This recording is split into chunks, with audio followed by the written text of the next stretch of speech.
بسم الله والصلاة والسلام على رسول الله صلى الله عليه وسلم. السلام عليكم ورحمة الله وبركاته.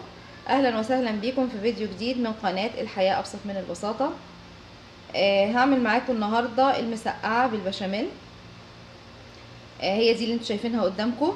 هعملها بطريقة حلوة قوي ان شاء الله. انا واثقة ان انتوا لو جربتوها مش هتعملوا بطريقة تانية غيرها. شايفين طبقات وجميلة ازاي، وشكل البشاميل اللي فيها حلوة قوي. ده فلفل اللي فوق الوش ده. تعالوا مع بعض نشوف انا عملتها ازاي. نبتدي نقول بسم الله. هعمل البشاميل بالطريقة الأصلية بدون أي افتكاسات بقى ولا أي إضافات فيه خالص. بشاميل بالطريقة الأصلية اللي هي الفرنسية الأصلية.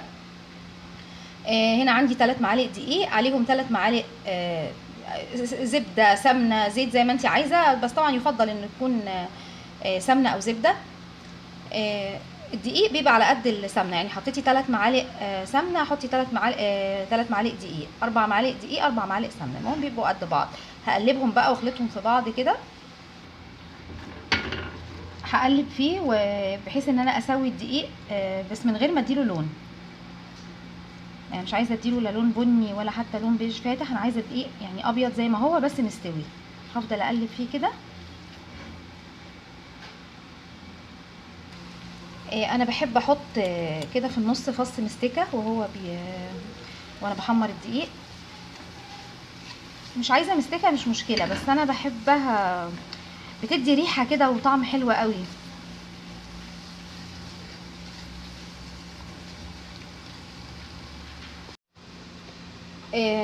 انا سويت الدقيق في السمنه زي ما انتم شايفين كده، بس من غير ما اديله لون ولا حمره. هبتدي بقى اضيف حليب. هضيف شويه صغيرين، الحليب ما اضيفوش مره واحده، هضيف شويه صغيرين واقلب. اضيف رشه فلفل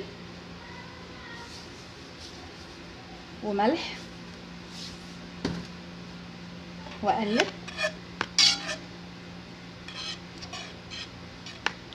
واكمل بقى في تزويد الحليب لحد ما اوصل للقوام المناسب.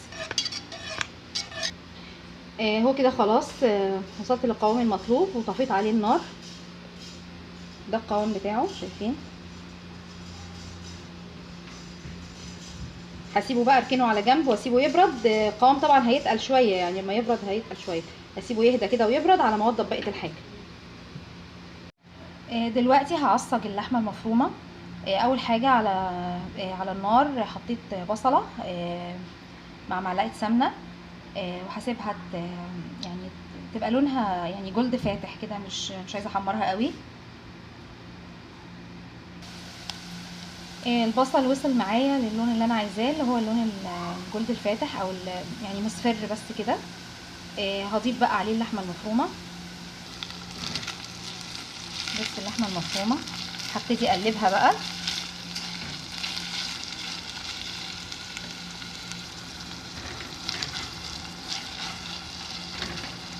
انا قلبت اللحمه، ببتدي يعني احاول ان انا افككها كده من بعضها عشان ما تبقاش ماسكه في بعضها. واستنى بس مجرد ما لونها اللي هو الاحمر ده يغير اضيف عليها فصين 3 توم. التوم اختياري، مش عايزه تحطي مش مشكله، بس بيديها تيست حلو قوي لو حطيتيه.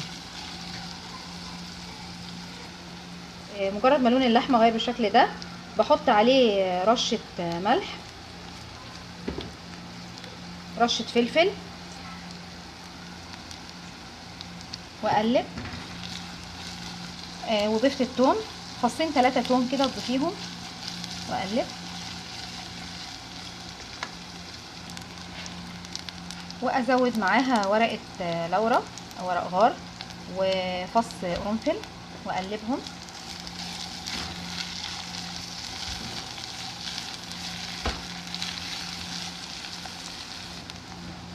واضيف عليها معلقه من معجون الطماطم، معلقه كبيره مليانه.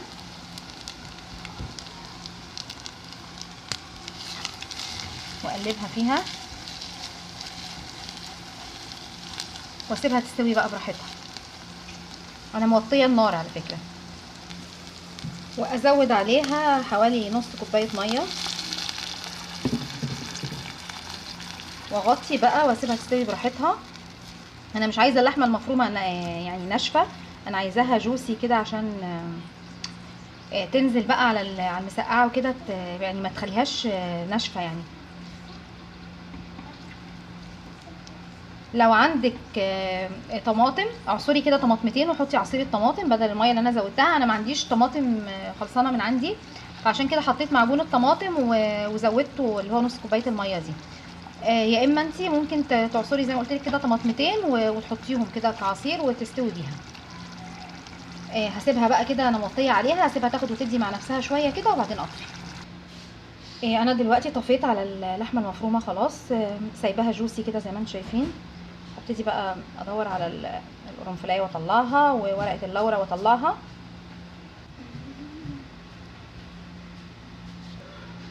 وخلاص كده هركنها على جنب بقى ونشوف هنكمل نعمل ايه. انا هنا عندي بتنجان غسلته وقطعته، ارش عليه بقى كله ملح بالشكل ده.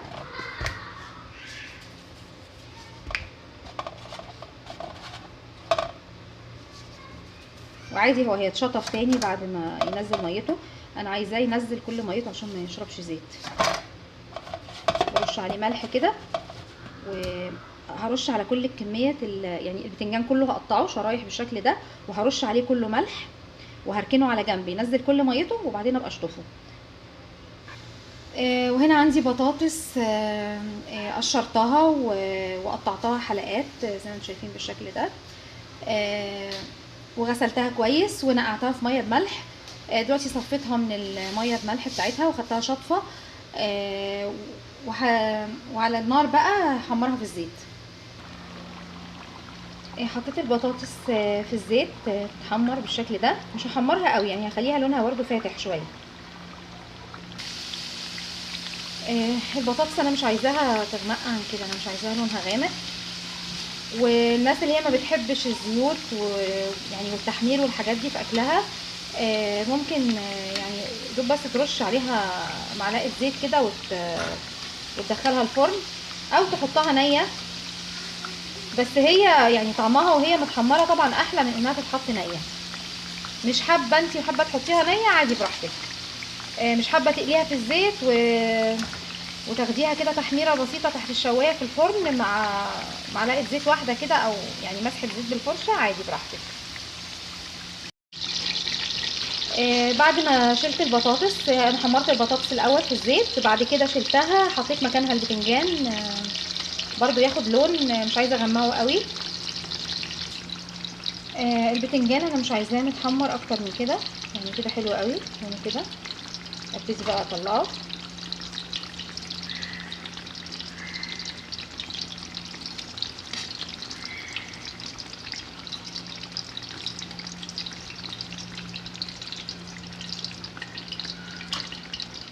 وبطلعه على مصفى، انا مش عايزه اطلعه على مناديل مطبخ ولا ورق. عايزاه يصفي كل الزيت اللي فيه في المصفى كده احسن. وبرده الناس اللي هم مش بيحبوا التحمير، زي برده ما قلت على البطاطس كده، ممكن البتنجان تمسحيه مسحه خفيفه زيت وتدخليه الفرن. بس بصراحه انا مش بحب كده، بحس انه بينشف كده في الفرن يعني ما بيعجبنيش.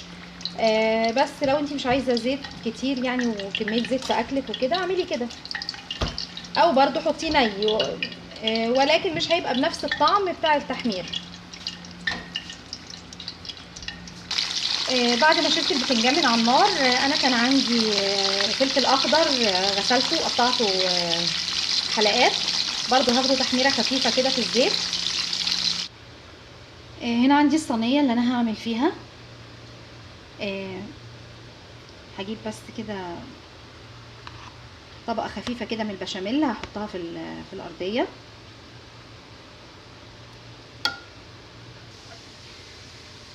كمان بحب احط يعني معلقه بشاميل، كبشه بشاميل كده على اللحمه المفرومه.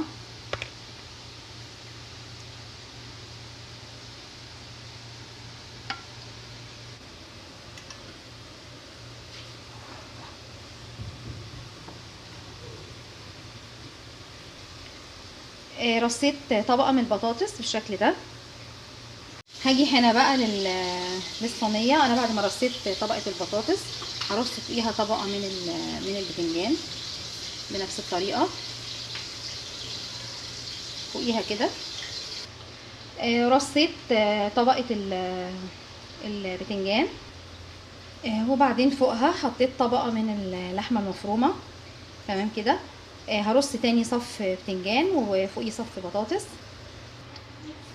رصيت كده طبقه البتنجان، هعمل بقى كمان طبقه بطاطس فوقها كده.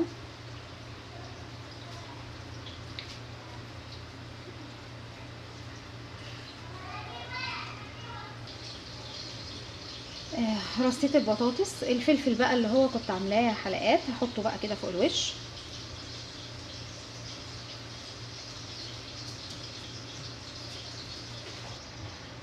وزعت الفلفل كده فوق الوش. هحط بقى ايه، هحط البشاميل بقى فوق الطبقات دي كلها، اخر طبقه. حطيت طبقه البشاميل كده فوق الوش زي ما انتم شايفين. هدخلها بقى الفرن. هو كل حاجه مستويه، فانا مش محتاجه يعني ابقى فرن هادي عشان اسوي الحاجه. الفرن على اعلى درجه.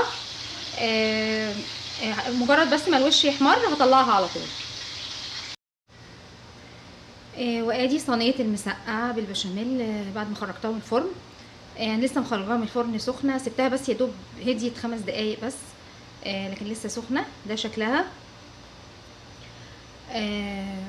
لو عايزه انها تتقطع تبقى قطع عامله زي المكرونه بالبشاميل كده، تبقى يعني قطعه بقطعتها، تسيبيها لما تبرد تماما وبعدين تقطعيها. هي اصلا اسمها مسقعه يعني، ففي ناس بتحب تاكلها بارده. لو بتحبيها سخنه والبشاميل سايح فيها كده عادي قطعيها وكليها. انا هقطع معاكم دلوقتي يعني، مش هنستنى. هقطعها معاكم واوريكم يعني شكلها ايه وهي لسه سخنه كده والبشاميل سايح فيها. ده شكلها. انا قطعت قطعه كده وطلعتها، فطبعا هي مش باين هنا الطبقات فيها. دي لو سبتها تبرد تماما يعني واقطعها هيبان فيها بقى الطبقات اللي هي طبقه البطاطس مع طبقه البتنجان. هنا طبعا عشان سخنه فالطبقات مش باينه فيها، وزي ما انتم شايفين كده سايح فيها البشاميل.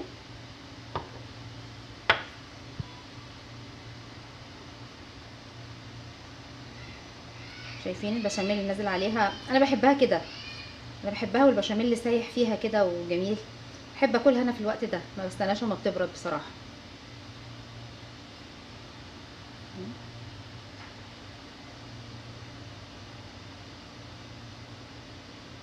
ده شكلها اهو. طبق سخن عليا معلش، ما ملحقتش تبرد فماسكه الطبق سخن جدا. شايفين؟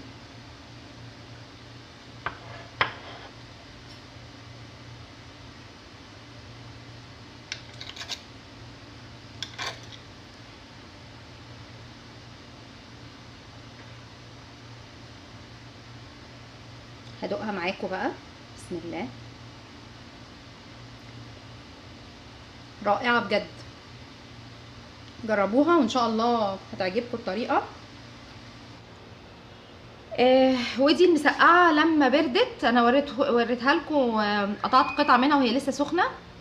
والبشاميل اللي كان سايح فيها، وانا بحبها كده بصراحه. في ناس طبعا تانية بتحبها وهي بارده. هي اصلا اسمها مسقعه يعني، بتتاكل عند معظم الناس بارده.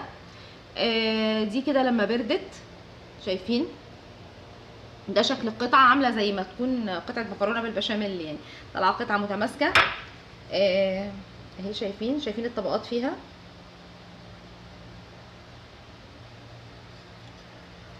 هضيقها كمان اهي. طبقات البطاطس وبعدين طبقه البتنجان واللحمه المفرومه في النص وتاني البتنجان والبطاطس وفوق الفلفل والبشاميل. ده شكلها.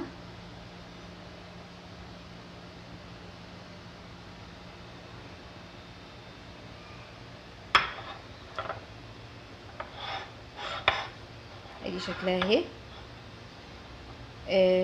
جربوها بالطريقه دي ان شاء الله. يعني انا واثقه بامر الله ان انتم مش هتعملوها بطريقه تانية الا دي، هتعجبكم جدا ان شاء الله. وما تنسوش اللايك للفيديو. واللي لسه ما اشتركش في القناه فضلا وليس امرا يشترك في القناه ويفعل زر الجرس. وفي النهاية سبحانك اللهم وبحمدك، أشهد أن لا إله إلا أنت، أستغفرك وأتوب إليك. والسلام عليكم ورحمة الله وبركاته.